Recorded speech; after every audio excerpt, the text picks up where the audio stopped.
Okay, greetings and welcome to the Gonzo Lounge. I am your host, Blake Wally. Tonight's broadcast is a full circus report. Got a Tyler Robinson update, influencer infighting, and a new segment, Hack, Flack, or Lackey. That would be the MAGA Edition.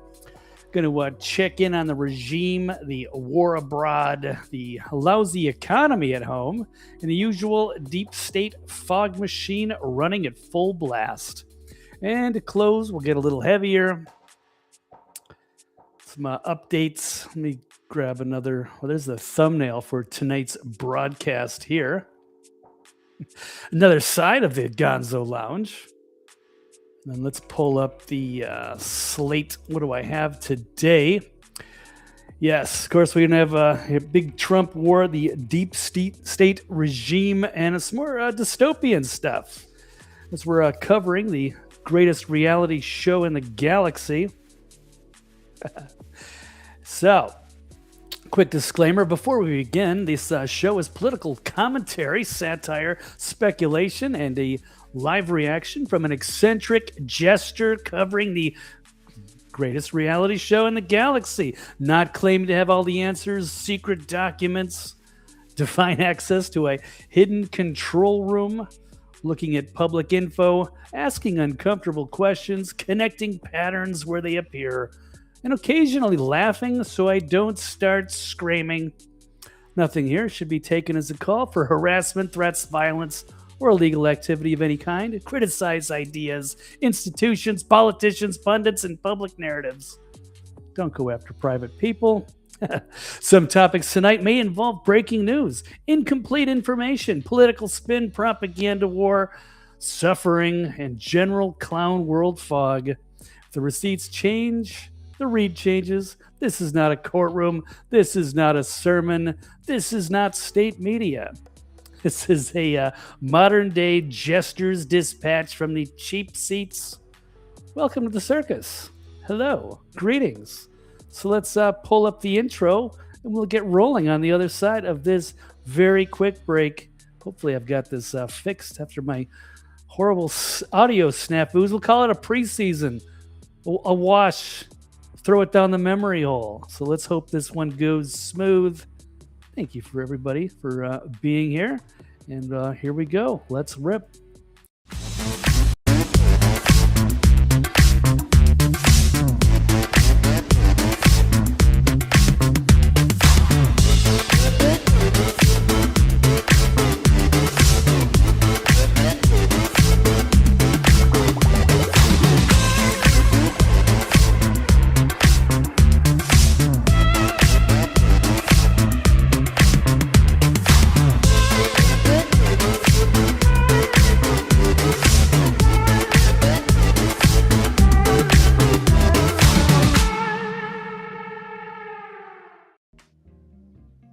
Okay, let's begin.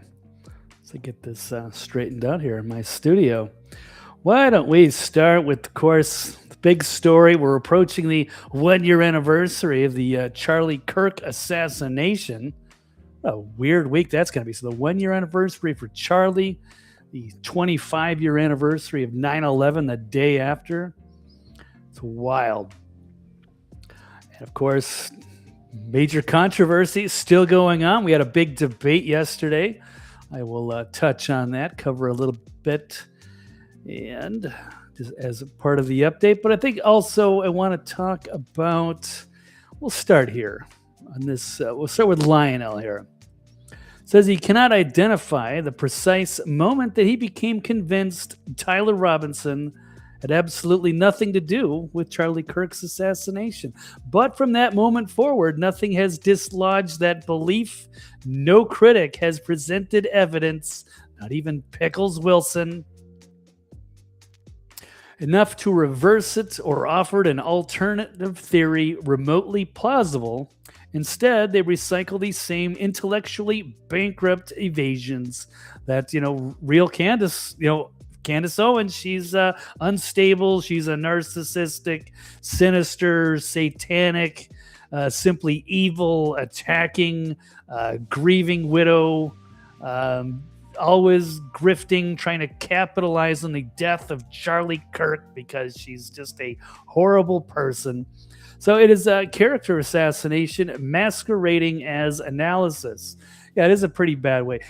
When you get to throw what you can hate her all you want, but if you want to make this story go away, you got to attack, the actual story, not just attack the character. So good point. I can't really disagree with that. So going on, he says, when people cannot defeat the evidence, they psychoanalyze the person presenting it. They substitute sneering for reasoning, superstition for proof, and tribal hatred for honest inquiry. Candace's personality is irrelevant. Her evidence is either accurate or it is not. Refute the facts, reconcile the contradictions, and demonstrate Tyler Robinson's guilt. That's a good point. Everything that they've put out seems to backfire. They're supposed to add something to make it look like, oh yeah, this confirms what we've said all along. Tyler Robinson's the shooter because of X, Y, and Z, but they never have anything. Anything that they put out seems to go in the opposite direction, and it makes it look like he's less guilty, like he is being framed as a patsy, as so many have said all along. So, but anyway, refute the facts, reconcile the contradictions, demonstrate the guilt. Until then, all the attacks on her or her supporters is merely another confession that her critics have nothing substantive to say. Nothing substantial. The louder they howl about her soul or motives, the clearer it becomes they cannot answer her case. And they brought out their hatchet man. They brought out the sleazeball Andrew Wilson to try to take her down, and it failed. And he even admitted right in the beginning he was went from overwhelming evidence to, 75% to 85%. Very convincing. But as Lionel says, any new component that comes, nothing has worked. Nothing. I'm trying to be open. I can let go maybe Lance Twiggs didn't have DNA on the rifle. Maybe they haven't completely proven that steakhouse receipt is in fact without a doubt irrefutable that it is Tyler Robinson. That was there and confirmed, because that destroys the whole story. So far, it's all blurred out, so I will concede on that. I'm not trying to pick sides. I'm just going where the facts are. I don't like some of these influencers. We'll get into that because there's going to be a Hack, Flack, or Lackey MAGA edition, as this has completely divided the MAGA movement. So, and this is going to be tough to resolve.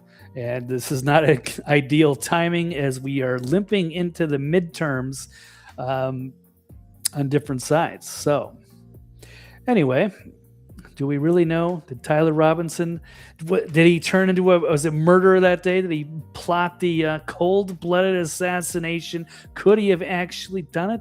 Or is he set up?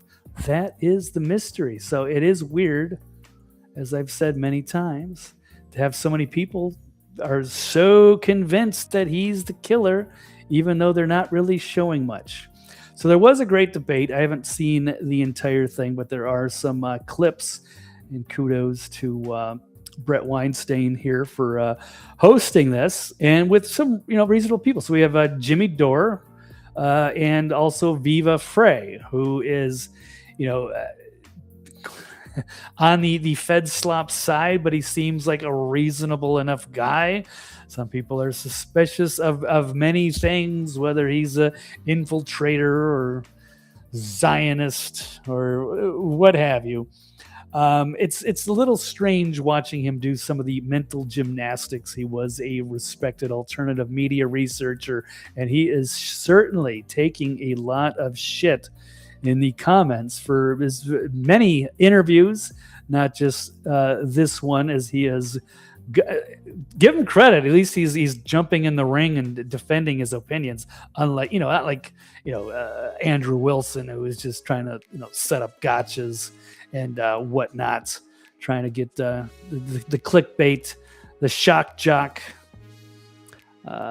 his methodology, and he paid good money for that, or at least raised the money for that.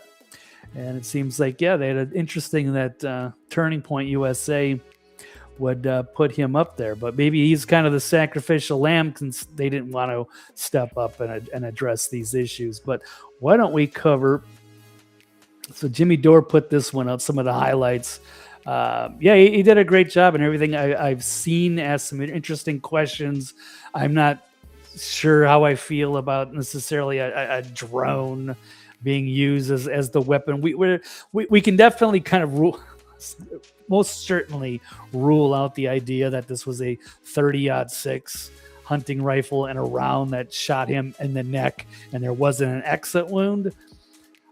But outside of that, I can only speculate on whether it was. And I'll show you something from the people think that might be the Rode microphone that exploded, or some people are saying it's a drone. Who knows? It could be some crazy sci-fi weaponry that we don't even know. It's not released to the public yet.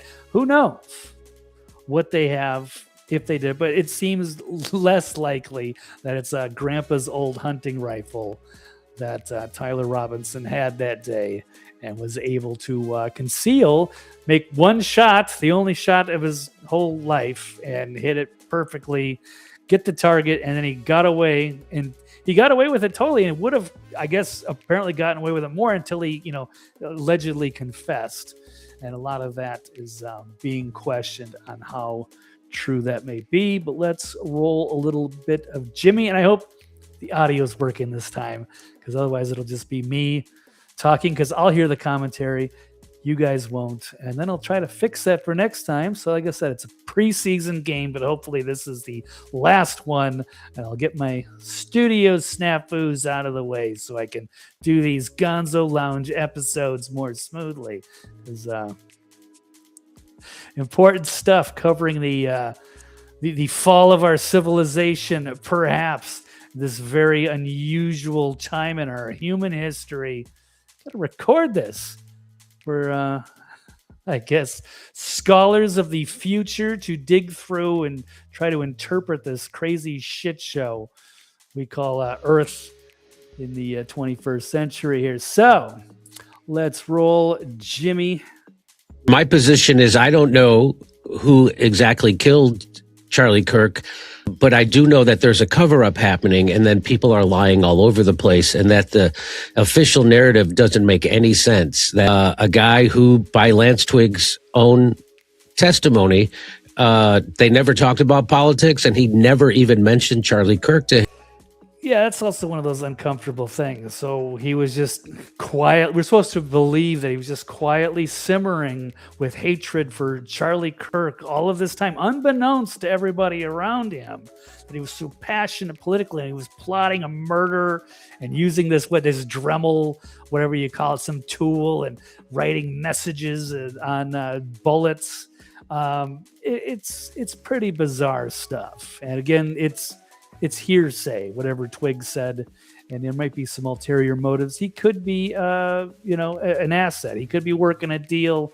We don't know exactly what happened, and it's unfortunate we don't have more curiosity and open-mindedness about what actually happened. You would think after all of the crazy psyops over the years, people would question things more, especially on the MAGA side, but alas, it's not the case.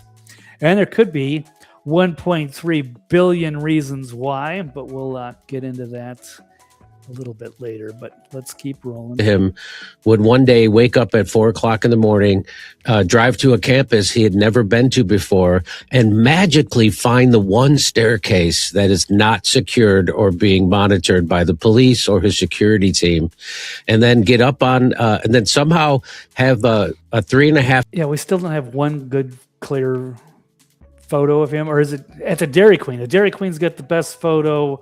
There's one of him allegedly in the parking lot, but then they're saying the image was compressed and that's not really him because of the cars around it. And then you have the other ones with the staircase, but the face is kind of blurry. It doesn't really match. And you have to go with the narrative that he somehow changed his shirt and that's why it's him and not any number of other people. Again, not crystal clear video, not like some of the influencers out there were trying to say, but let's keep rolling. Half-foot rifle jammed down his pants. Okay, quick note. Let's pull up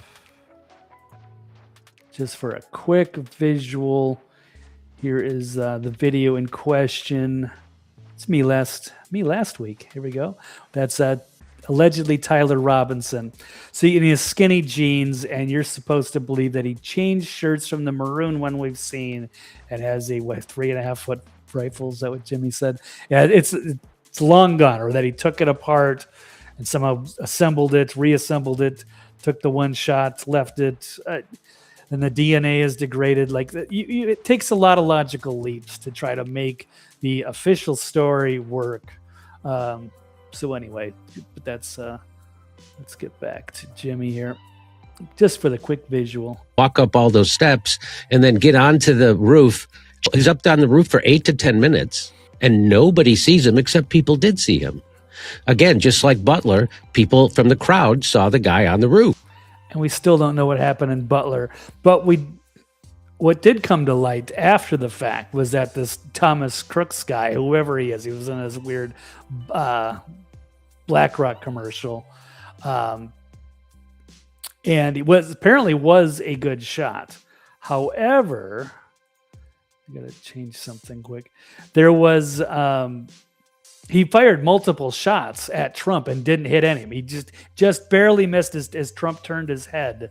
But you're talking about a good shooter, I think closer, shooting multiple shots, missed, which kind of made me think that if they're going to do another assassination, they don't want the assassin to miss. So they would never allow, if it was an MK Ultra patsy, they would never allow Tyler Robinson to, actually take the shot. They would probably do something that would definitely get it done and then frame somebody who looks like they took the shot, perhaps. So, anywho, let's get back to the video. Oof. I know who didn't see him: the local police, the campus police, and Charlie's $1 million security team. But people in the crowd saw him. In fact, there's video of it. And by the way, the FBI never contacted the guy who had video of it and saw him. So that's all part of the cover up. And then after he takes the shot, which they don't have any video of, Spider-Man says, despite Jack Posobiec and Benny Johnson saying that they had seen it in court, crystal clear, 4K footage, zoomed in, no doubt. It was all BS. They were gaslighting you. Way off the building, leaving a palm print. See, it's like a professional assassin, like a military trained, got up, fired the one shot, and was able to jump off of a 12-foot roof without, breaking a leg or something. Except the palm print doesn't match Tyler. Fingerprints don't. The DNA is degraded. The palm prints don't match. He then traverses on his way to hide the gun, construction site, and the construction guy says his description of the guy doesn't match Tyler Robinson. It actually matches Lance Twiggs. There's video cameras everywhere. Guy with greasy long hair, I believe. Where they don't have video that looks like him. They have video that looks like a taller person than Tyler Robinson. They have video that looks like a much thicker person than Tyler Robinson, and they doctored the photos and the video to make it look more like Tyler Robinson. I don't buy the 30-06 because the people that I've seen who know a lot about it, including the guy who from this, they really go to weird lengths to try to make you believe it. That's because their whole case is gone. If they can't match the wound of the weapon, then the case is. You can't say it's Tyler Robinson.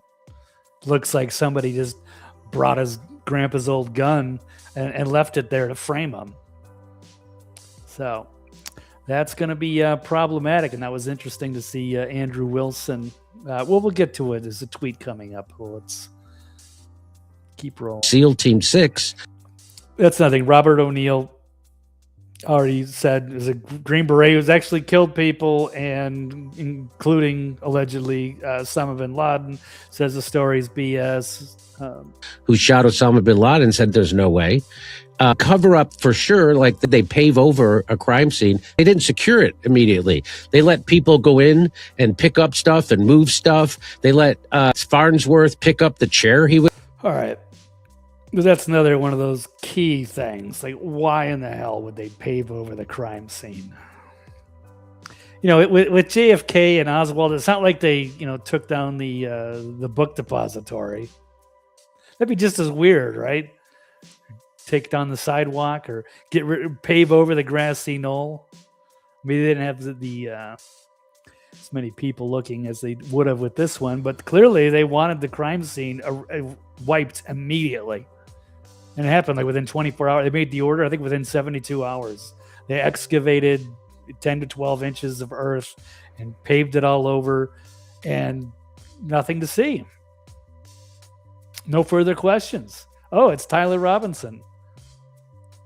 So the whole thing is not good. So people are really questioning that, except for, of course, the usual suspects, the TPUSA and many influencers who are still fighting. And I don't think this is going to be resolved. It seems like there is a major separation, if not a divorce. MAGA is split in two factions now, and people are pretty concerned about the midterms, as they should be. So we'll keep moving on. Now this tab, actually I have a lot more further stuff. If you want to go check it out, I have an article. It's on the website and also on my Twitter page. It's called Naming Names and Legal Pickles. And did the debate change anyone's mind? Love the Grok Imagine's a great product. Highly recommended. A little endorsement there, just as the nice little details he put in this. But this is a little longer article, but just going over some of the different discrepancies. And then I've got a 22-minute video. If you got something to do later, check it out. But yeah, there's still so many questions about it. Let's go down some of the other tweets on this update I found interesting. There's one from Chase Geyser talking about taking out the SD card because it had audio from the Rode mic, which exploded. So this is the other theory. I could break down the Jimmy Dore and the drone stuff. I'm not ready to go down there. I'm not ready for all of the rabbit holes and the Egyptian planes. I just kind of focusing on the idea that it looks like this was a inside job. It looks like Tyler was a patsy, and the FBI and many people are showing very little curiosity in investigating all of these other potential leads. So I agree with Jimmy. This looks very much like a cover-up. Overwhelming evidence of a cover-up. Absolutely. So, and just to show you this other theory real quick, this is disturbing. We'll see Charlie get shot here. I think it's very loud, so I already turned the volume off. But just so you see, so this is his cameraman, actually. This account. This is a highly recommend to go follow this person. Artifacts Memoriam. Big fan. Of course, he's a huge, close to Charlie, filmed his events, kept his mouth shut for a long time, but then now is like very aggressively speaking out. And he is calling this out as this is the best video that he's got. And many people think that it's the microphone that is there. And I also know Chase Geyser has pointed out, like, they could put this theory to rest very easily by just releasing the audio from the microphone. That would put all of the mystery to rest, right? Did it actually explode or not? And the thing and since they're not releasing that, shows me that this is, again, looks like more of a cover-up. Also of note is the shirt. We don't know what happened to the shirt. We're not really sure what happened to the chain on his neck. And the vehicle that he was in, they scrubbed that as well. Whatever. Hosed it down, detailed it, resold it when it should have been part of an investigation. Should have kept it for a while. None of this adds up unless they're trying to cover this up. And that would have been convenient because they could have gotten all of the people that are fighting right now, and they would all be on the same side. Like, oh my God, the leftist killed Kirk. It's another trans shooter. This Tyler Kirk had his furry boyfriend, and he was offended, and he killed Charlie. And then we could focus all of our attention, all united against the left. However, it feels like the left is also getting framed in this. Again, the story is not adding up. There were mistakes made, as there were with Oswald and Kennedy, and they had to resort to, magic bullet theory, and they had to kill Oswald, who said, "I'm a patsy." They had to kill him to prevent him from going to trial, I would assume. So it looks to me like they ran the same playbook here, and they had to get rid of Charlie because they wanted this. They wanted the war with Iran, and Charlie Kirk was. He had a couple things. He was admitted he was, he feared for his life. Wasn't just from the left. It was from people on the inside. And it was also allegedly Israel and his very powerful donors that put tremendous pressure on him to try to steer his organization into the direction they wanted. And they wanted this Iranian war. And Charlie Kirk had just spent a considerable time lobbying at the White House. I don't know if it was 2 days or a week. He spent saying, please don't. We cannot afford to do this. But once he was out of the way, boom, they got their war. Kind of like getting John F. Kennedy out of the way, and then they could get into Vietnam. He didn't want to go. So, does the war machine hit? Is this an international intelligence community type of hit? They're certainly far more capable of pulling something like that off than just some lone goofy guy who doesn't seem like a bad guy at all from anything I've seen from Tyler Robinson. So people are saying maybe he got radicalized in college and he was, an Antifa guy. There is zero to support any of that. So everything I've seen seems like he looks like a nice, innocent kid, but maybe naive and easy to set up. And then he was, of course, if Lance Twiggs got himself in trouble or was an informant, then maybe it was just the easy step. I'll make a deal. Let's get rid of Tyler. But I have no idea. I can only speculate. I don't know. What I'm very, very sure of is that Tyler Robinson didn't act alone. He was either part in a plot, a useful idiot, or he's being framed. So, but very, very unlikely as the actual shooter. So, but here is the theory. Here is the microphone about to explode. And you can see, because one of those other things they can't explain is how the shirt just pops up. You think you get, he's shot in the neck and maybe there's a lot of power and pressure. The physics of it, I'm not exactly sure. But it's kind of strange that it would work that way. Normally, you would see it go right in, and then there would be a much larger exit hole, and it would probably be gory. It might even take his head off with that caliber, with what that hunting rifle can actually do to large game animals.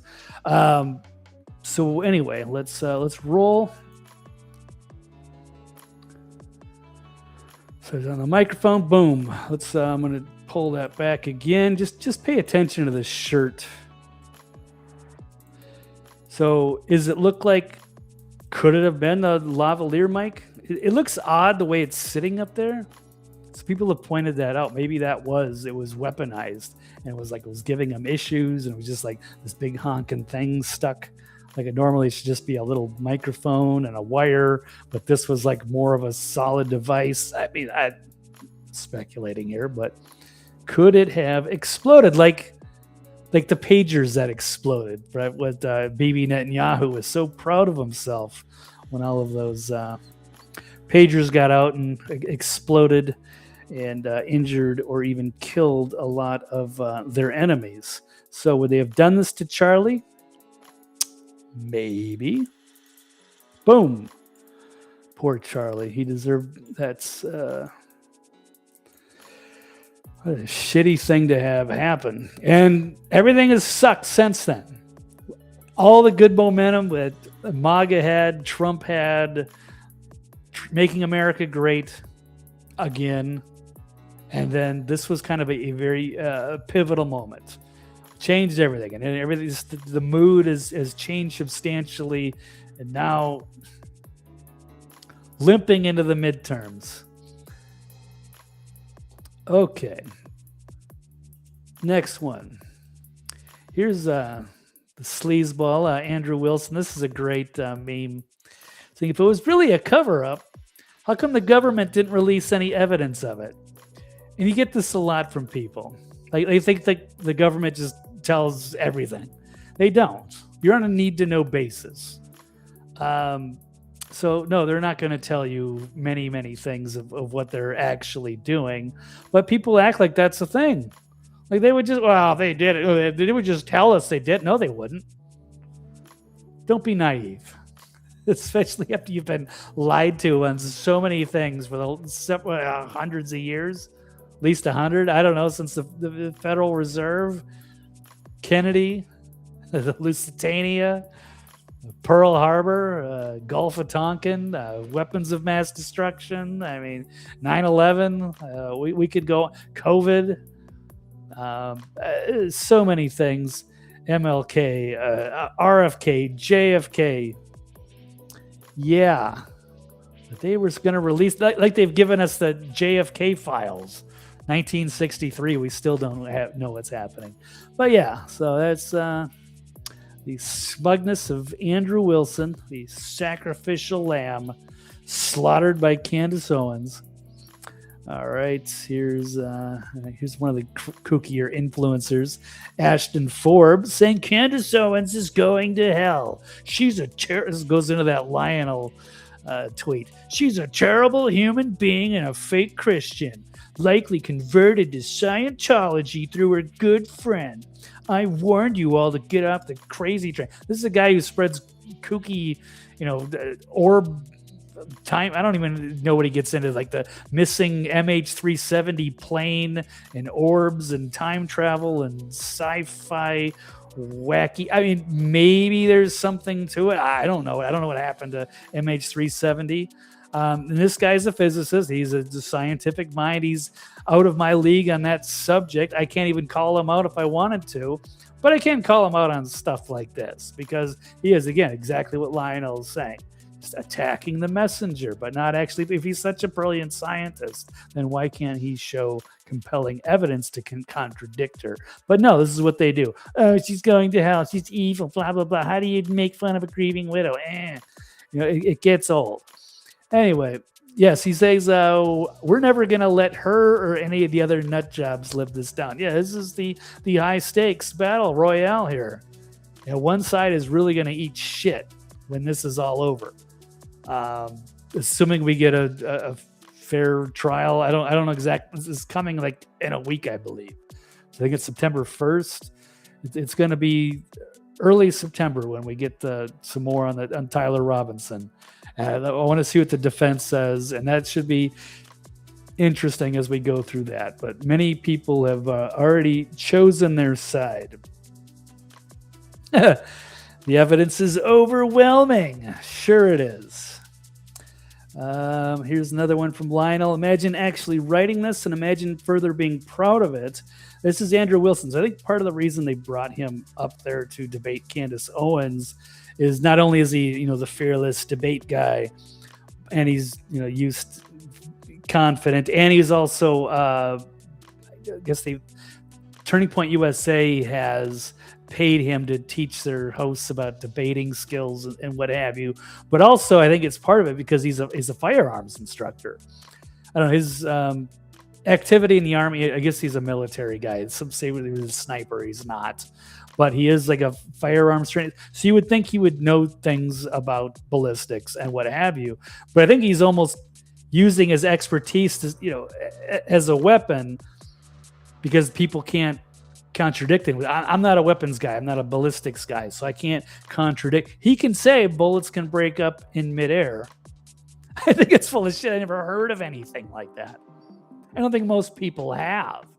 But since he's a fighter, how can I argue with his expertise if he's the expert, or is he just a sleazebag who will lie? Because he needs this win. Can't afford to lose. This is high stakes. If it's not Tyler Robinson, then that means there was a conspiracy at the highest levels.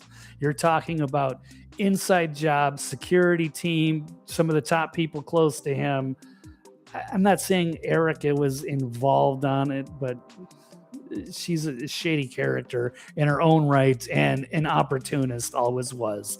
She's not a high school sweetheart. There's not a long history there. This is almost like a Truman Show type of marriage.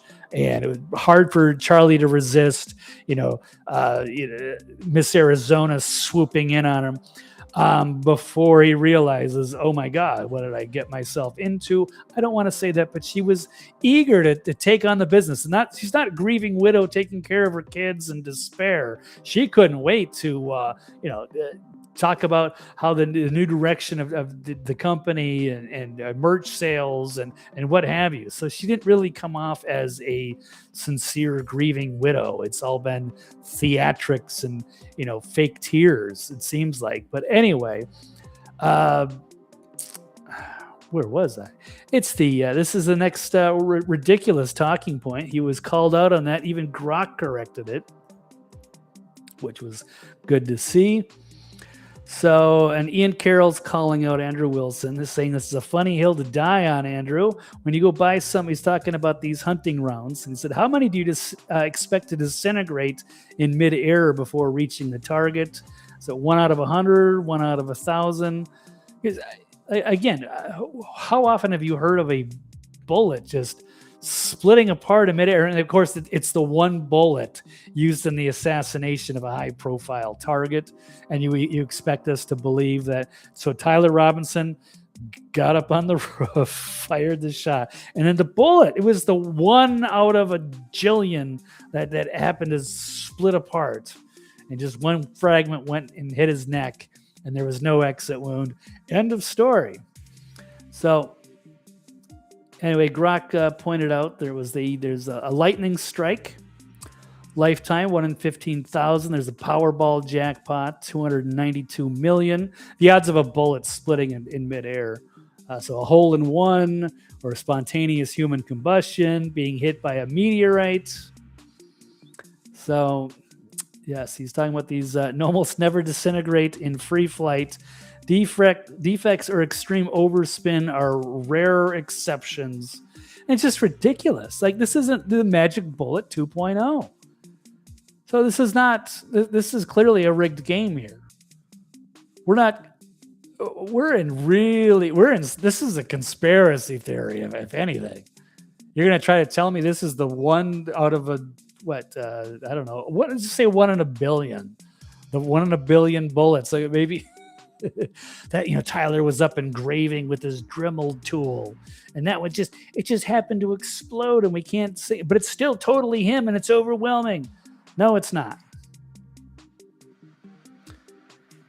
Anyway, we'll continue. Here's another good meme from this is from Candace.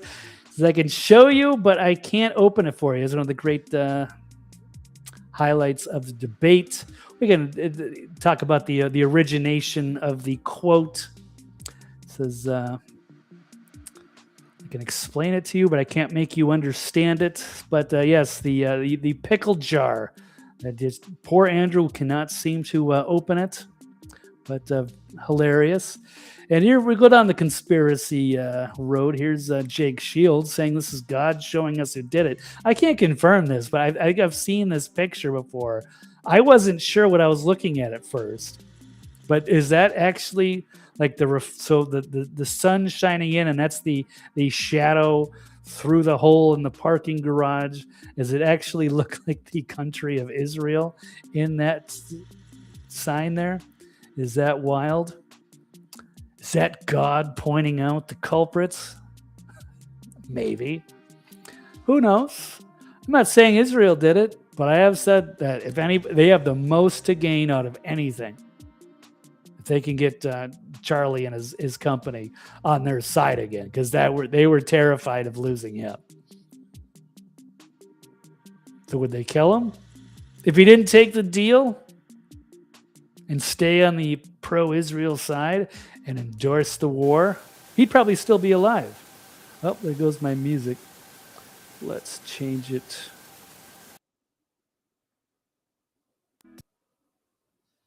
Okay, go a little lo-fi. Here we go. Switch it up a little. Welcome to the Gonzo Lounge. All right, so glad I could hear that though. Working out the kinks. All right, here is my last tweet on this particular topic. Then we'll switch it up.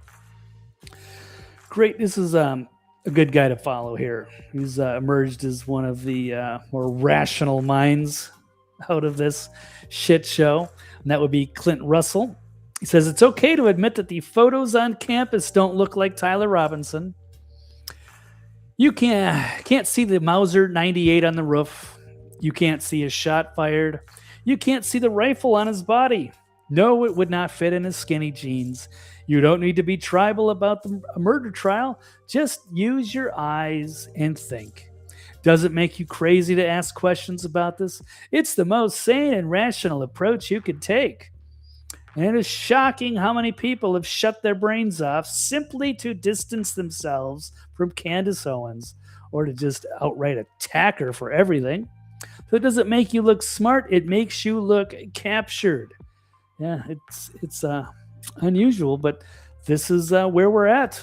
So this will lead me, of course, into the second topic of the day. So there's our update. Charlie Kirk and Tyler Robinson. And then we'll go into midterm misery and influencer infighting. So,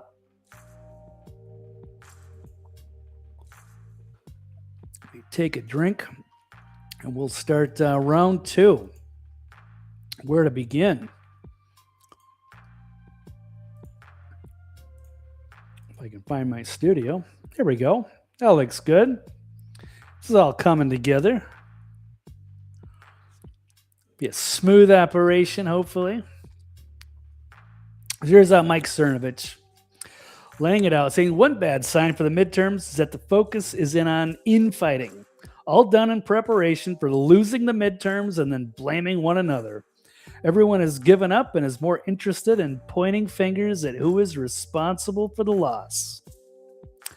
That could be us. That's going to be it. People, I mean, there's a split with both parties.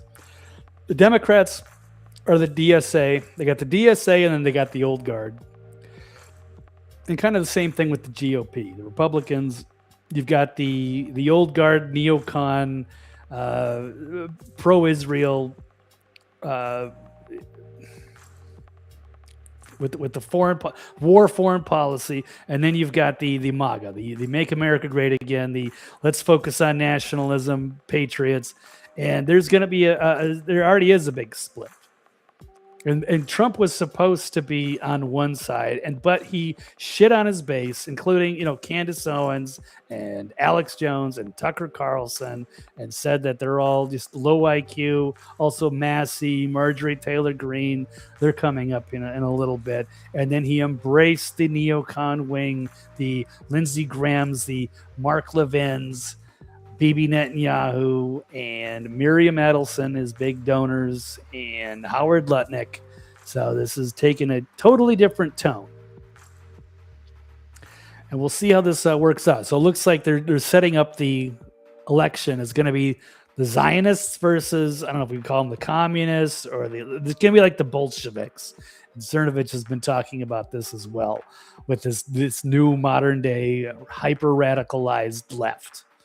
And they are dangerous, but you're trying to scare guys like me into voting for the Randy Fines of the world and the Ted Cruzes and all of these old guard Israel first neocons who want perpetual war in the Middle East, just so I don't get more crazy radicals from the left. I'm at a point, I don't know which is worse. Clowns to the left of me, jokers to the right. Stuck in the middle with what's left of the middle class. Anyway, Yeah, it's not good. But some of the infighter, there's a big influencer infighting fallout, shots fired that went out last week after I guess Alex Jones ran a live broadcast. I don't know if it was on a Sunday, whatever night it was, but they were changing something with the X algorithm, and they didn't get very many viewers, like a substantially low number of viewers that they're accustomed to at normal times. And so they were saying, hey, there's something wrong with X, and apparently there was, and they fixed it. But everybody was dogpiling, not everybody, but one side was dogpiling on Alex Jones. So saying that, this is all because, you're not loyal enough. This has basically been the thing. It's a loyalty test for MAGA. So here's Sean Farash, who's basically known for doing the Trump impersonation and just going through the motions on his podcast, and of course just going blindly like a good cult follower along with everything that Trump does. So he's no different than any other propagandist that we've seen over the years. So it's sad to see the division, but I mean, I don't know what Sean Farash is going to do if he doesn't get to do his Trump-based podcast. He'd have to go get a real job or waiting tables at Buffalo Wild Wings or something. Who knows? But here's Sean. He's chiming in saying your 90% viewer drop is because people realize you're a fraud and can't be taken seriously. So you're supposed to take seriously the guy who just is a blind cult follower of Trump, does the impersonations, sticks to his little script and talking points and doesn't think for himself, attacking a legend like Alex Jones, whether you like him or not. I'm not. There's a mixed bag from Alex too. There's certainly room to criticize, but come on, Sean, that's a little too much. So apparently, Alex predicted Kash Patel would get fired, so Sean Farash is still giving him shit about that. I think they should fire him because he hasn't done anything. He talked a big game. We all had high hopes in Kash Patel, and he even made the rounds on some of the great podcasts. He was on even with Stu Peters. He was on like the Badlands media. He seemed to be like aligning himself with a lot of the really good patriots, and then he gets into office. He's part of the cabinet, and now he's just part of the cover-up. So, any big arrests happening? No. Covered up Epstein. And it looks like he stonewalled the Charlie Kirk investigation. Anyway, so I guess Sean Farash is trying to dance on Alex Jones's grave. A little bit early, though. Then Tim Pool also got into the game. Of course, one of the things is Alex is saying Dan Bongino, who has had his numbers collapse 90%. Maybe. I don't know if it's 90%, but there's people have turned on a deep state Dan, the turncoat. Dan Bongino talked a big game. I believed in him. He was going to go in and shake things up. And he didn't. Rolled over. And now he's attacking all of the good patriots. So, I don't know. But to be fair, it seems like everybody's numbers are dropping, whether it's Tim Pool or Alex Jones, Dan Bongino. And what's interesting is when you look at their comment sections nowadays, they're full of haters, no matter what side, no matter who's arguing with who. You look at the Tim Pool threads and people hate him. You look at the Alex Jones stuff, people hate him. It's a very strange time. People are turning on Nick Fuentes too. And I'm not here to dogpile on any of these people either. It's not like, I want to take their spot when they all fall from grace and I get to be the guy. I don't want to do this.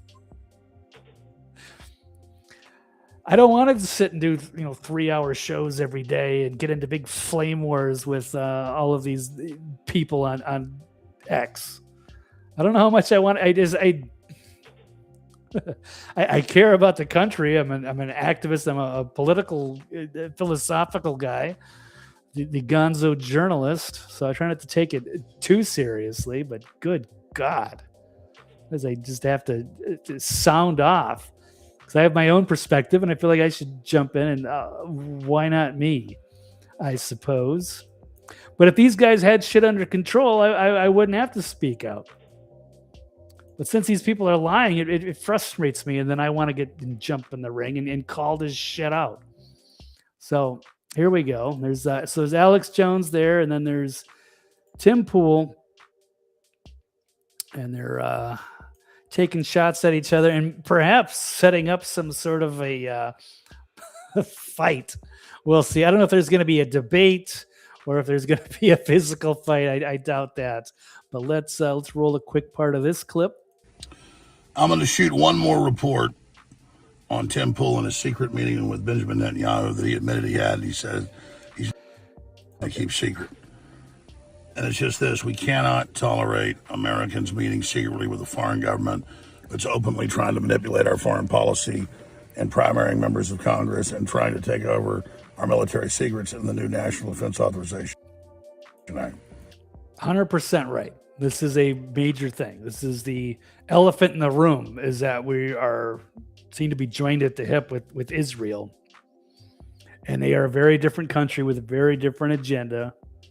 They're buying up influencers. So I did mention that earlier. So one of the key things Alex says, I don't know if it's in this clip or not, I want to get ahead of it, but a key thing is apparently Israel's put up like $1.3 billion to buy off influencers, which could explain a lot when you see some of these people and the way they react, the way they attack Candace or Alex or anybody who's critical of Israel and their foreign policy or what they're doing in Gaza, or whether they're influencing the United States to go fight wars for them, or they're censoring people for anti-Semitism.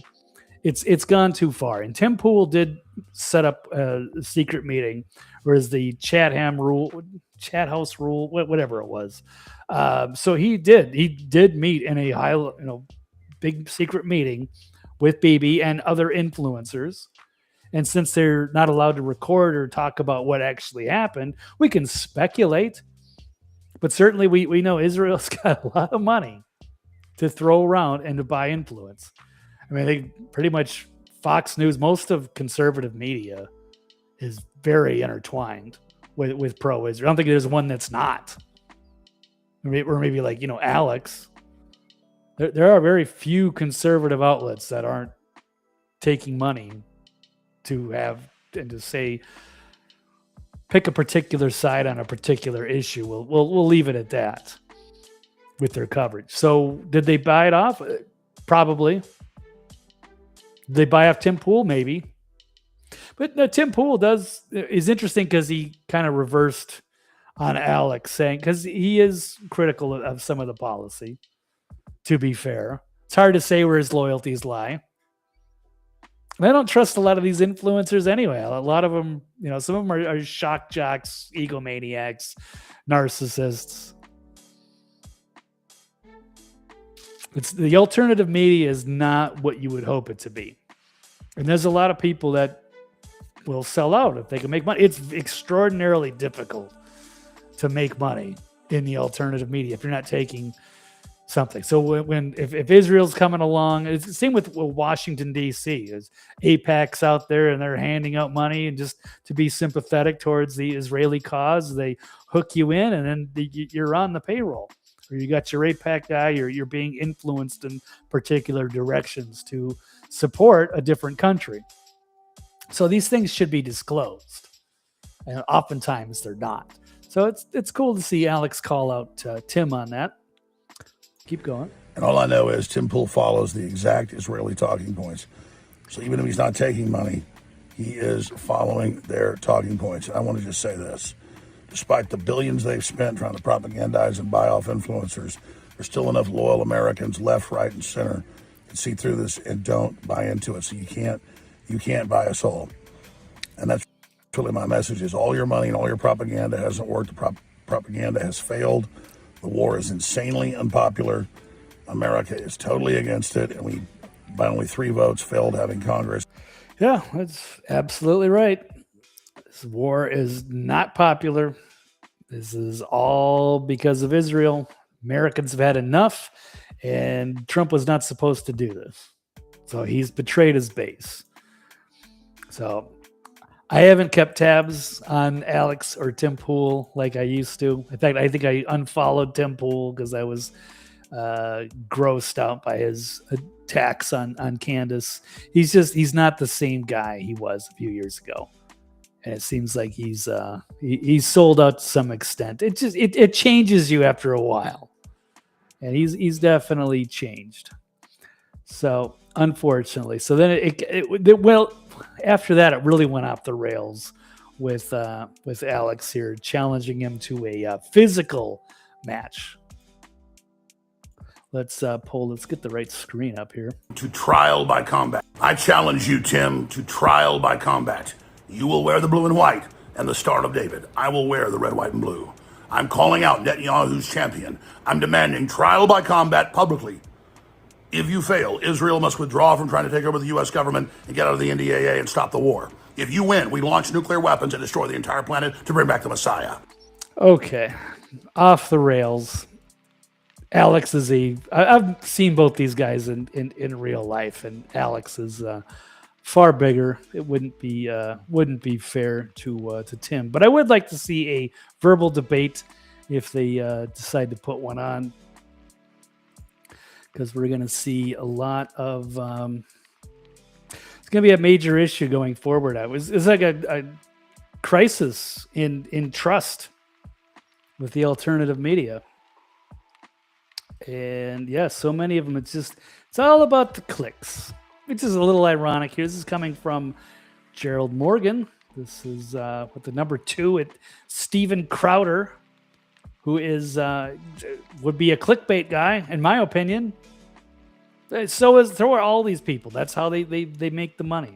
In a way, they get the attention. So he's saying it would be nice if certain people in this industry cared more about the truth and less about the clicks, but you kind of got to look at yourself in the mirror about that, dude.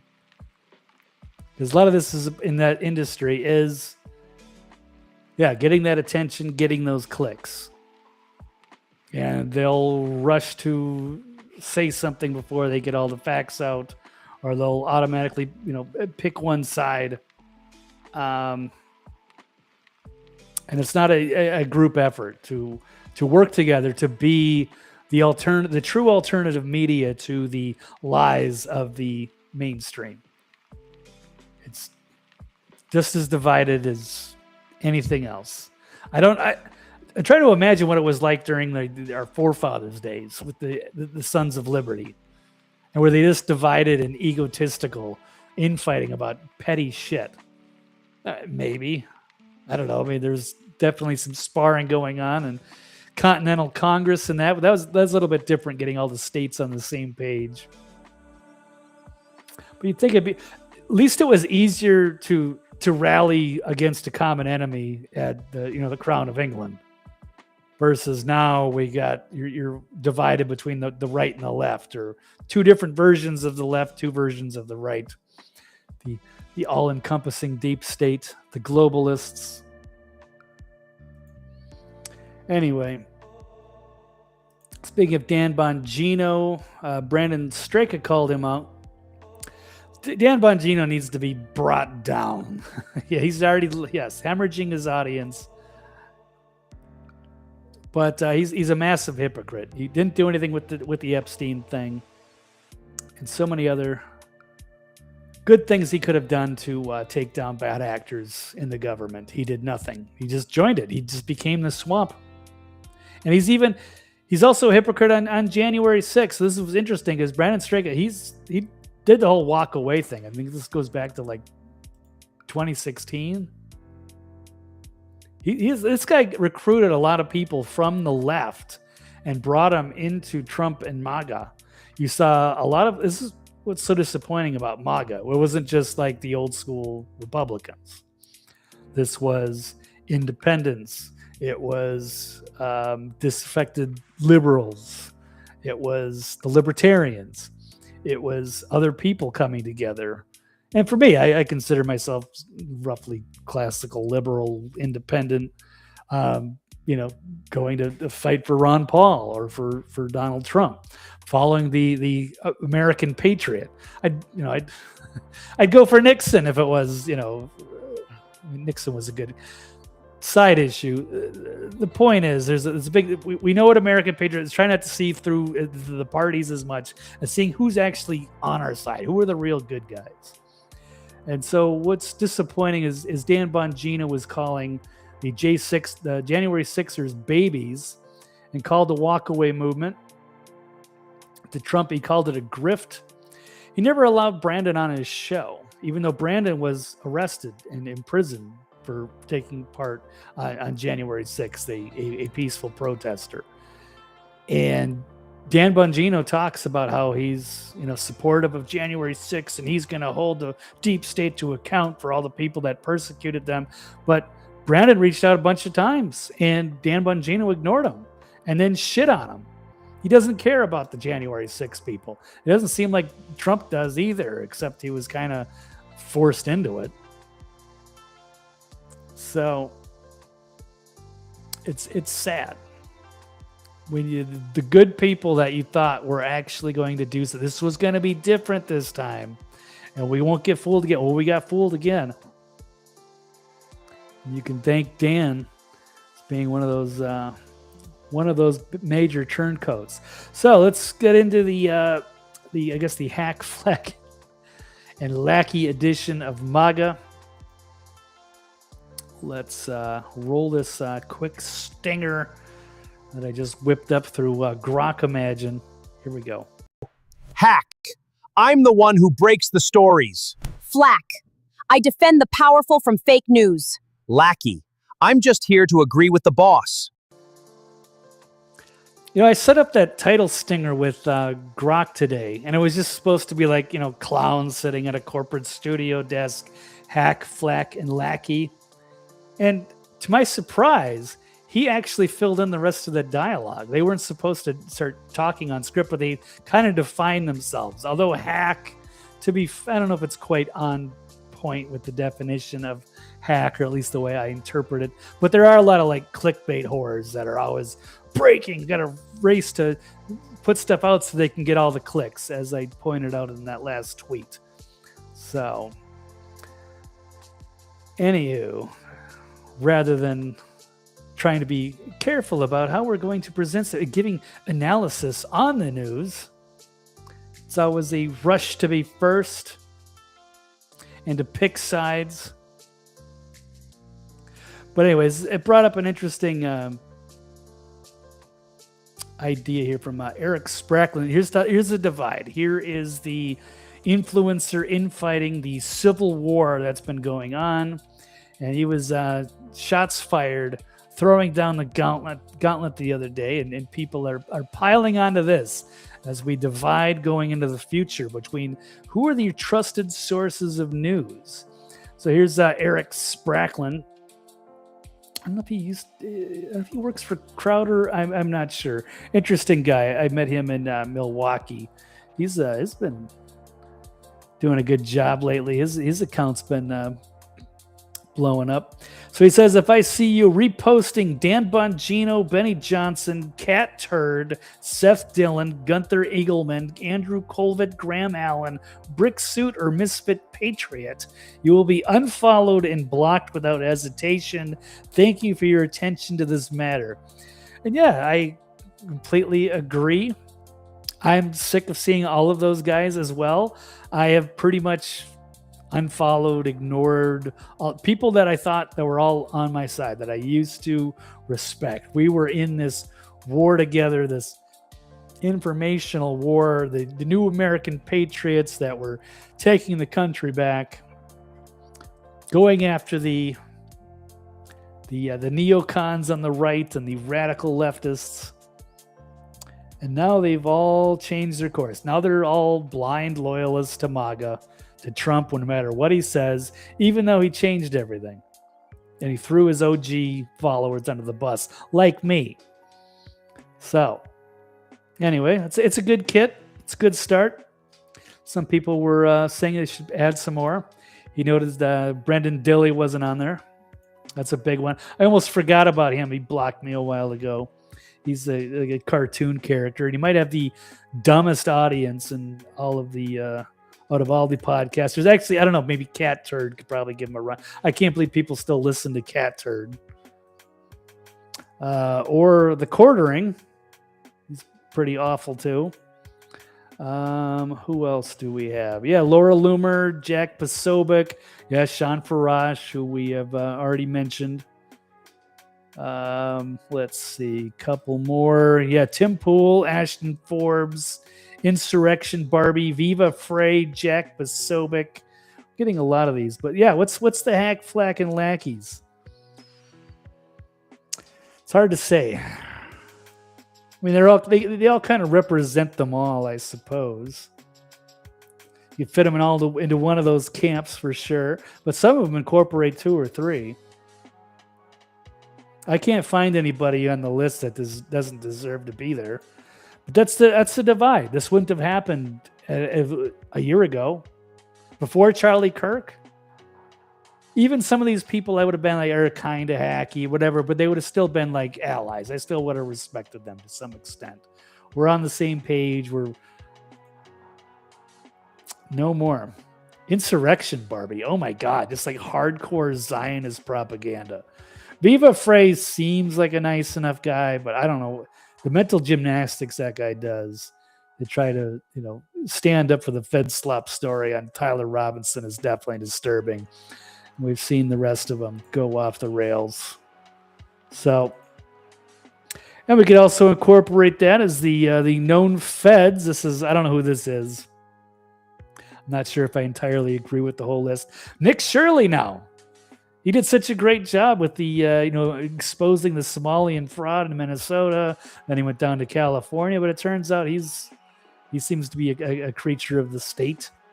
He's an AstroTurf activist. Nick Fuentes has gone totally turned into a Fed, especially on this the Robinson story. So he's losing his audience. They've turned on him. Gary Tactical. He's another one who's trying to go after Candace, Poso, Benny, Graham Allen, the usual suspects. I don't know how many of those are actual feds. I think Shirley Fuentes and Poso and probably Benny. Oh, Graham Allen is also. He admitted he was he worked for the Pentagon or something. A lot of these guys they're military intelligence. So, not a lot of good actors anymore, unfortunately. So I don't know what we're gonna do going forward because we're running out of good people that could actually make a difference, and now the movement is too divided. Last one on the topic, Bobby Sauce here saying the best part of this moment is watching the big influencers, commentators, and online personalities completely destroy their credibility. They make millions pushing slop and sold themselves out. So watching their empires crumble is a beautiful sight. The next crop of big personalities will only get there with authenticity. I hope he's right. But replacing all of these people and getting a new... I don't know if we need a third party. I don't know what's going to get us together on the same page. Kind of maybe depends on how this Robinson trial pans out. And then what happens with the midterms. Maybe that's going to be a wake-up call. So their song and dance won't work in the long term. It'll be too late to pivot. We saw who they really are. Real, recognize real. Well, Bobby Sauce is an interesting character. He is a real guy. So is Jimmy Dore. I like what Candace is doing. I don't go subscribe to every one of her theories, but I'm glad somebody's doing something. Alex isn't the same force he used to be, but he gets most of the issues right. And he did change his mind on this Robinson one. But a big mess. All right, so let's get back to the template.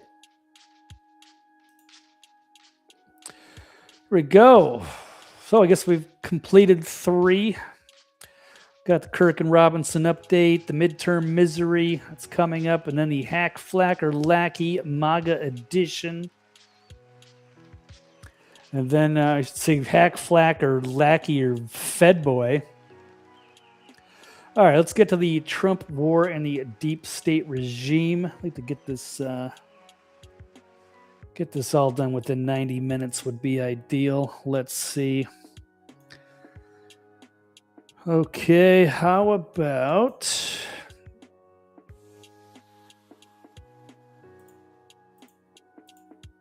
Here we go. I found it. Would have been different. What if we would have gotten this? This was something I was hoping for at the end, right after January 6th. And there was all of the QAnon hopium stuff that they were going to, have it as an interregnum, and they were going to undo the election, or they were going to prove election fraud, consider, Biden invalid, and then Trump would rightfully take over. And a lot of people thought, hey, this is going to be the war against the deep state. And we used to kind of think, oh, it's going to be the Patriots are in control. Where we go one, we go all. The military is going to round up all the bad guys. We're going to take our country back. This is all they want. Instead of Netflix and chill, it was going to be the military tribunals and chill. We're all going to watch it on TV as Trump got his revenge. But it didn't happen. No, instead the Trump got absorbed into the swamp that he was supposed to destroy. So this didn't happen. This is a little bit extreme, but I think it sums up a lot of people that are pretty angry with the lack of accountability in Washington. Certainly, I'm not calling for violence, but if this was if bad people, if some of the really rotten people on the Epstein list were given a military tribunal, I'm sure people would be happy to see that. But in an alternate reality, maybe, but not this one. We were in the shit show Dystopia version. Let's pull up another clip. I'm not going to run this because it's going to be in Russian. But interesting to see Vladimir Putin talking about the Western elite, talking about the vampire ball ending. So they're used to filling their... This is a true... Grok fact-checked this. It's verified it. And Putin said they're used to filling their bellies for centuries with human flesh and their pockets with money. They need to realize that the vampire's ball is ending. And he's talking about the Western elite. The Epstein class. The New World Order. These shady cabal banking families dividing and conquering everybody. Is it ending? I don't know. It's a big fight, and he's still in the fight. He's in the deep state war. Not that I'm picking sides here, but he's principled. Got to give him that. And we have some mutual enemies. I'll give him that. Moving on, next one. Yeah, here's a good meme. I was told there would be winning. But he gets so tired of winning. Man, I want the Trump that campaigned. The Trump in office is terrible. But the one that campaigned, he had a big plan. We were gonna do some stuff, and it started out so good. What a disappointment. Could not have imagined this going much worse than it has, as we are approaching what just a couple months away from midterms. Okay, let's see. Let's get an update here on the MAGA deep state regime here. So we got American wages have fallen to 43% of national income. That's the lowest since the Great Depression.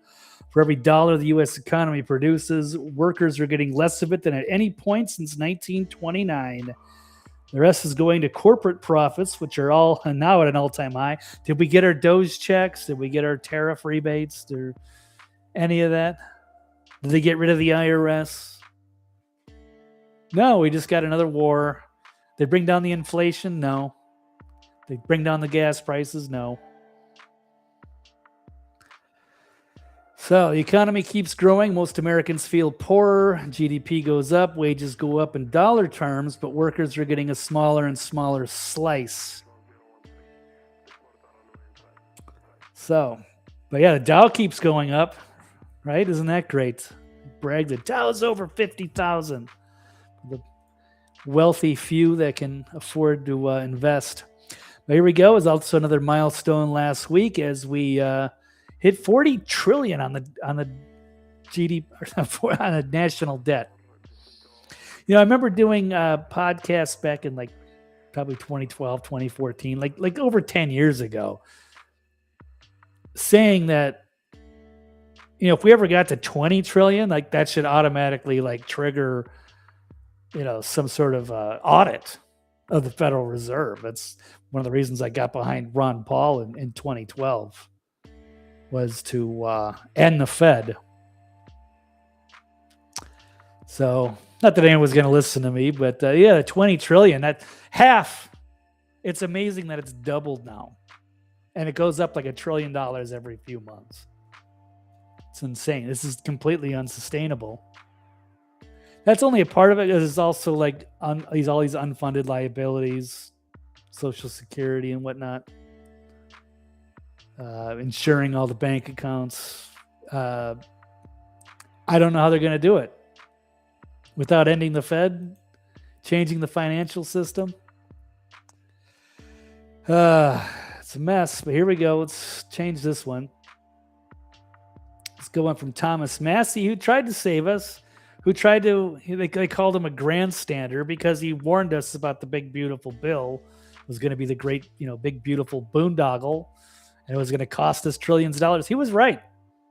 Turns out, Thomas Massey was right. But yes, from the Babylon BB, Trump sure is glad he didn't listen to these three fools, because he probably can't see it on that screen there. But Tucker Carlson is saying, you know, bombing Iran will start a forever war. MTG says the base won't trust you if you don't release the Epstein files. And Massey is saying the BBB will cause inflation and drive up rates. So all he had to do is listen to the actual America First patriots that we already had, but instead we chased Tucker off of Fox News, and we chased both MTG and Massey out of office. Well, actually, the Israel lobby spent, what, 30 million? 10? I forget. An obscene amount of money to take Massey out of rural Kentucky so that they could put in somebody who's Ed Galrin, a puppet that can be pro-Israel and a rubber stamp for the neocons. Okay, let's move on. This is in response, basically, to this ridiculous tweet that Trump put out the other day. So he has to write this giant tweet on Truth Social attacking Carlson, Green, and Massey. So he's saying that Tucker just met with the lightweight former Congressman Massey and Marjorie Trader Green, losers, all of them, blah, blah, blah. Tucker's views have fallen through the floor. No, they haven't. They'll only get worse. Nobody cares. He's totally irrelevant. He's a low IQ individual. Really? He could barely get out of college. Maybe he didn't, but only dumb people can't make it through the wonderful 4-year time. Like, take Trump's phone away. What a dumbass. What is he thinking when he writes this stupid shit? Or he's projecting. He's mad because they're all making him look bad. But this isn't doing him any favors. But he's just trying to appeal to his unwavering cult base, who will never criticize anything he does. So, yeah, Tucker's the loser. Brown, I don't know if I want to go into that. The three losers, blah, blah, blah. They join the radical left Democrats. Oh, my God. Seriously, Trump. It's over. We can't fix this. MAGA is dead. Trump has betrayed us all. But here's Massey going into more detail. This is the posting up this tweet. Trump's getting roasted today for his disastrous beef policy. That's right. So the ground beef is now over $7 a pound. Cattle ranchers are really struggling. And now they're going to be importing Argentinian beef to keep the prices low for the consumers, but it's going to screw over the cattle industry, the people that lobbied for him. Again, he's betraying them as well. So he's saying, the debt hit 40 trillion because of the big, beautiful bill. He stepped in Iran. He stepped in shit. He got misled with faulty Israeli intelligence again. And he's weeks away from failing his midterms in November. And he posted this because we are the three he should have listened to. Yeah, maybe that's it. He's just lashing out. He's angry. He fucked up. Maybe he knows it, but he can never admit it. This was weird. Apparently he posted this. I was going to write an article about it. Or prompt an article about it. But as it turns out, this was from a few weeks ago, but he actually posted this shit. This is how delusional Trump is. Posting him as in the middle of two of our greatest military generals, George Patton and MacArthur, which would be pretty insulting to those men if they were still alive. Trump never served, which is fine. You don't always have to serve. But these guys have a much different. They were nationalists. They would not have gone along with our modern day foreign policy.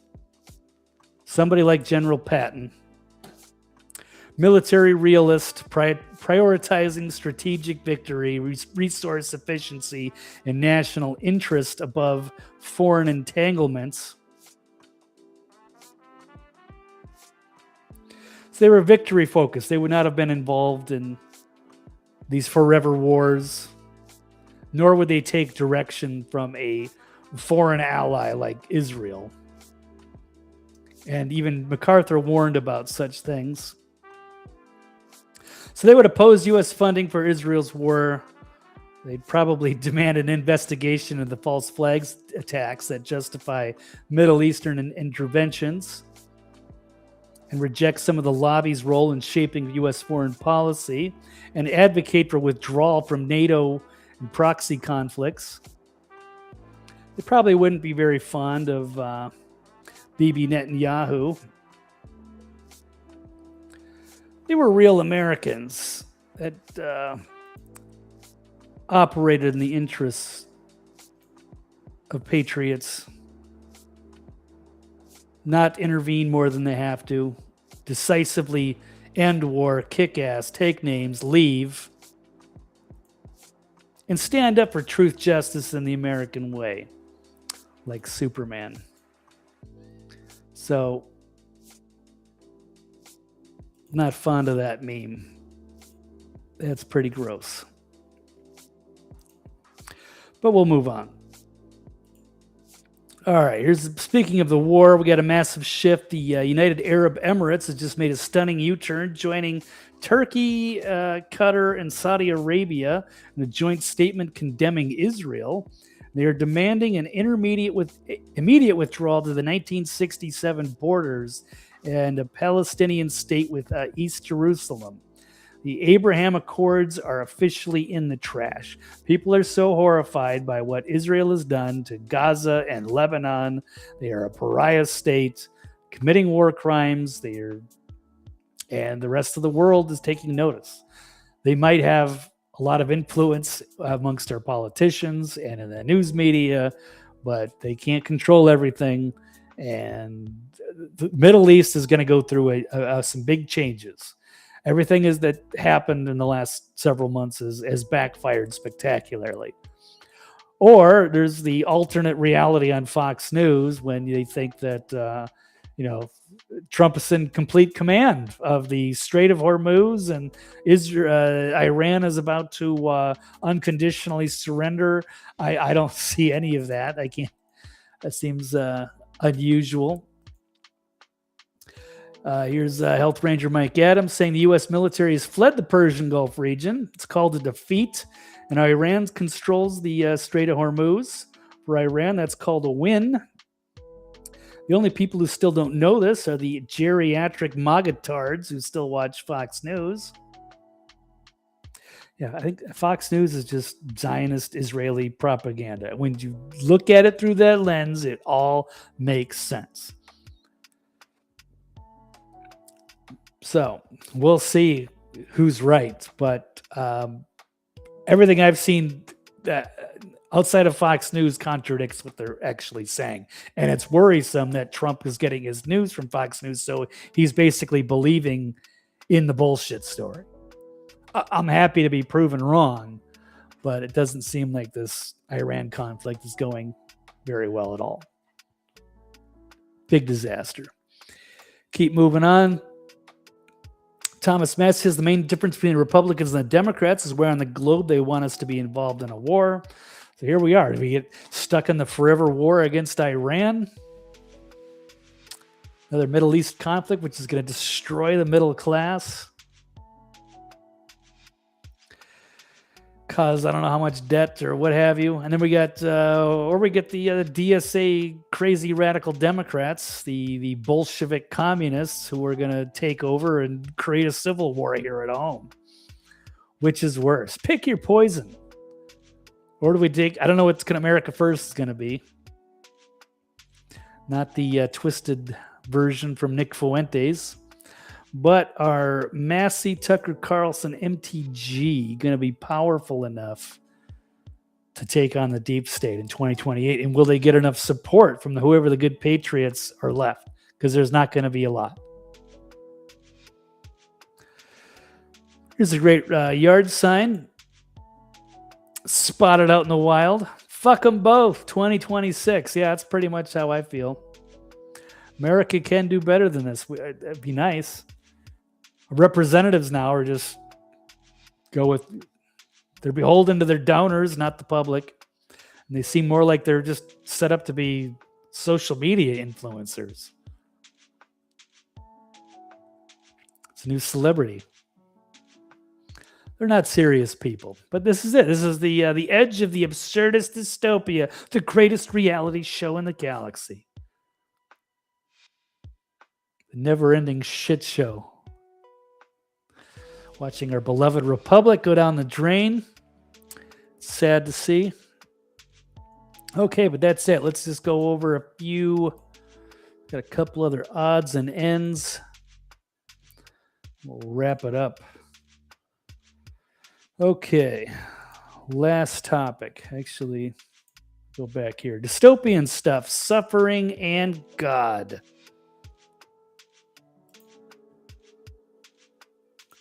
If I could get this to work, that'd be cool. Oh, here it is. Last few subjects. This is interesting. Speaking of the deep state, I think this video is extremely disturbing to watch from Alex Stein showing Mitch McConnell. Has it been? I forget how many days it's been now. I want to say 73, but I think I got that confused with something else. So this is June 4th. Maybe that is 73 days, give or take. But it's an interesting video. Whoa, we're not going to play that because it's got some music that'll probably get flagged. So we'll turn that down. But just a quick look at Mitch McConnell.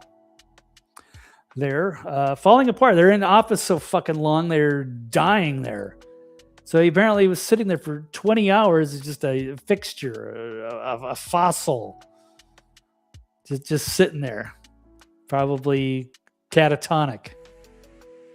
No longer lively. He shouldn't have been in there that long. The reason he's in there that long is because he's a deep state asset. And his wife is a Chinese fucking spy. Excuse my language. But as soon as he went in the hospital, she went out to China to go meet with the VP. She's a spy. So no wonder they want to keep him in there. He can affect policy. Beholden to not the American people. Anyway, so there we go. And we haven't seen any proof of life, and everybody's been mum. And there should be criminal charges against whoever's covering this up. They deliberately avoided a special election that was supposed to kick off on August 3rd. So they got a vacancy. And I don't think Mitch is coming back. Sorry, he's been declining so badly in the last few years. Worse than Biden. There's no way they can prop him back up. They're going to have to explain themselves at some point, and there should be people held to account. But who's going to do anything?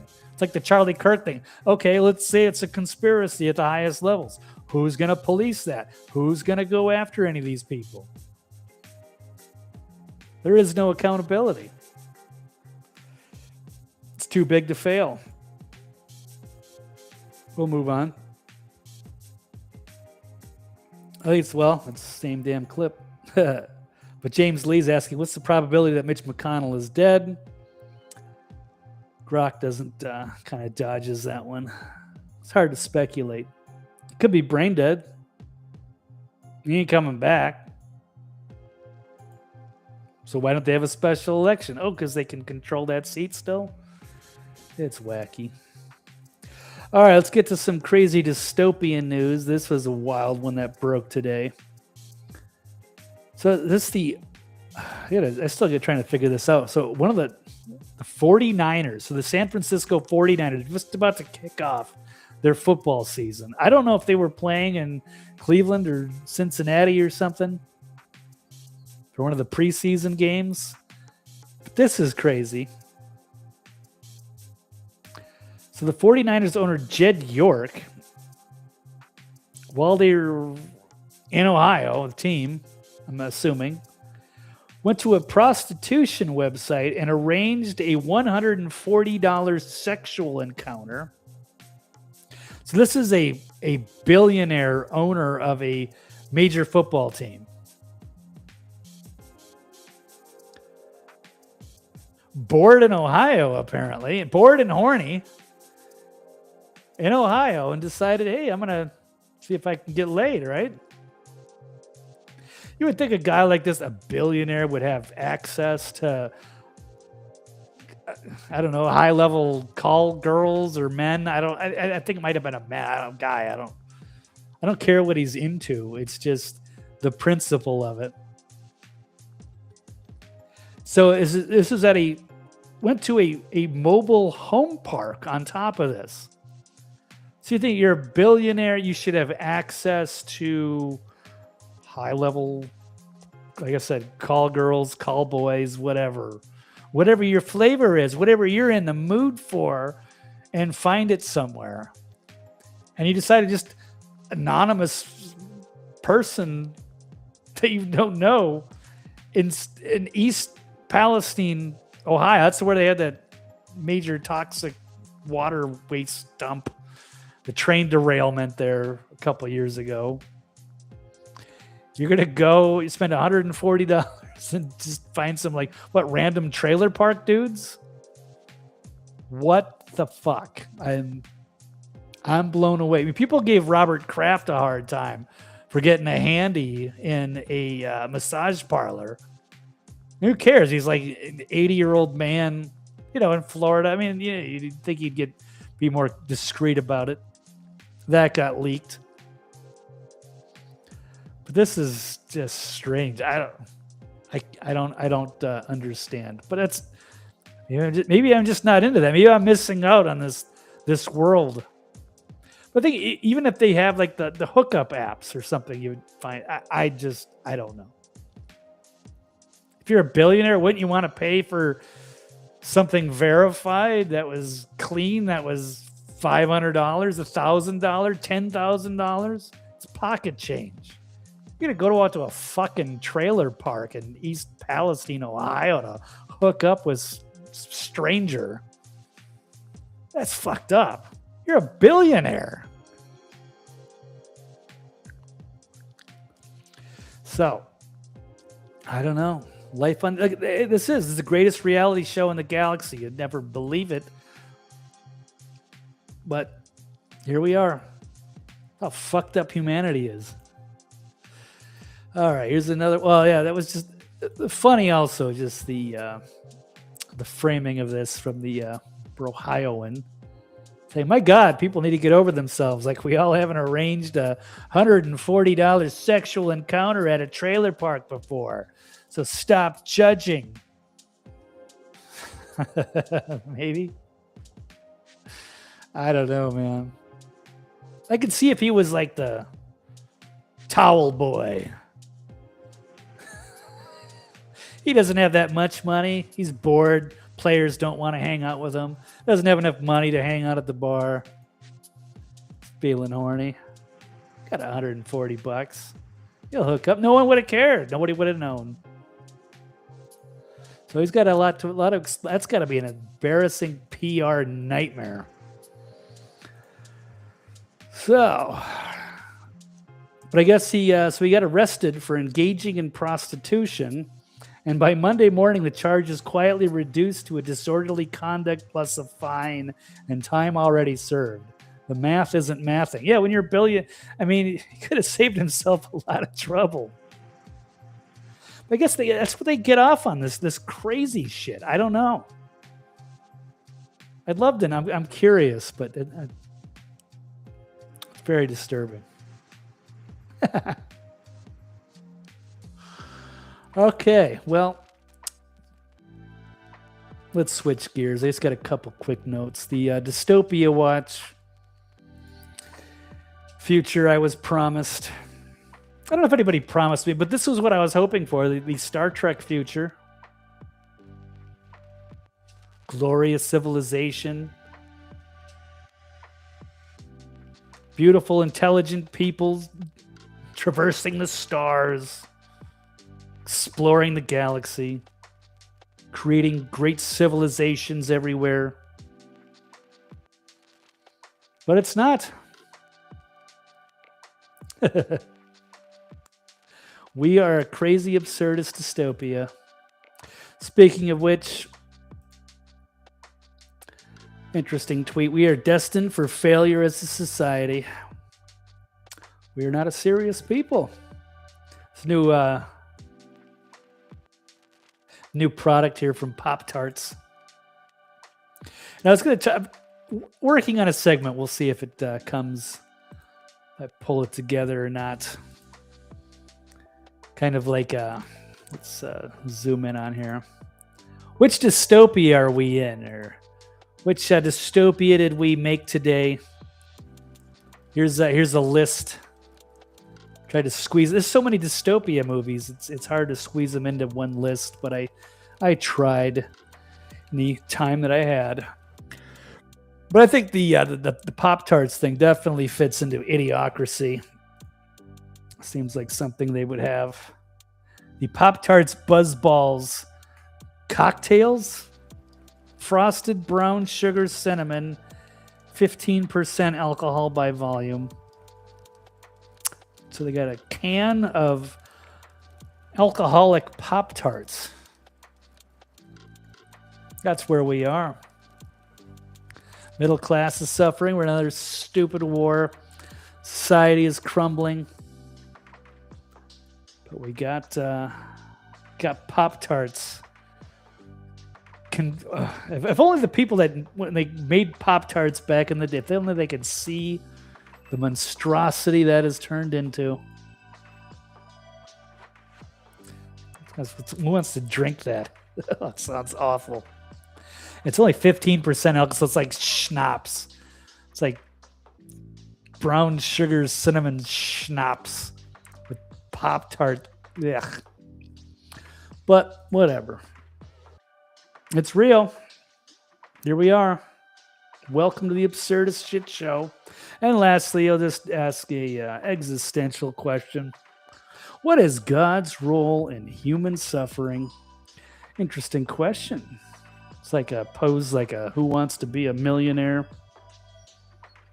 With this is the old Pope, Pope Francis. What is God's role in human suffering? Is he A, unaware it's happening? B, aware but unwilling to stop it? C, aware but unable to stop it? And D, deliberately caused it? I don't know. I think this If it was me, I know this is the multiple choice, but I don't know if the answer is there. What is God's role? If we're going to go and believe in that in that realm, does God cause human suffering? Well, this is not heaven. This is not heaven. This is not hell. This is earth. This is the garden of good and evil, as it were, where humans are here to experience, maybe learn right from wrong, and suffering is a part of that. If there weren't any suffering, then this would be heaven, right? We're here to learn. If you believe in that, maybe. Not everybody does. But he's got an opinion on it. I think it would be bizarre to think that God, if he's all-knowing, all-seeing, would be unaware it is happening or unwilling to stop it, maybe. But unwilling because you have to let people, they have free will. They have to learn their own mistakes or join a cause. So it wouldn't be up to him to intervene. And if life continues after death, then this would all just be part of the human experience. So, yeah, a lot of people are like, oh, there can't be I used to believe that too. I used to be an atheist. I used to believe, oh, there couldn't be a God because, like we wouldn't have any bad days or something. Again, that would mean that we're in heaven, but we're not. We're clearly not.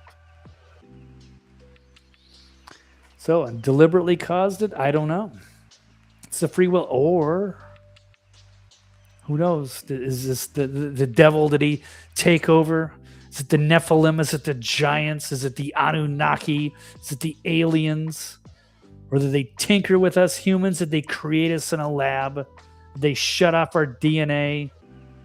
Or just kind of keep us limited, servile?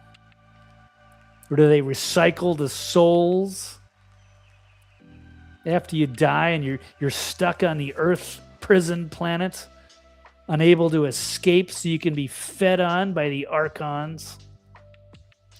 I don't know. So, I guess that would be, did I answer that? It's God's role in human suffering.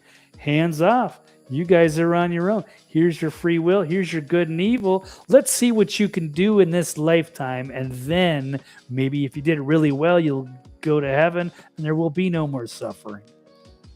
Or maybe you were a total asshole and you'll be sent to hell while you would suffer more. Or perhaps you'll, I don't know, spend some time in the afterlife and be reincarnated as another human to another family in another place, another time. Learn more. I believe that. I believe there's a spiritual evolution. It's not all suffering, but man, this is... We got the front row seat to the greatest reality show in the galaxy. And that's kind of cool in itself, even if it is messed up.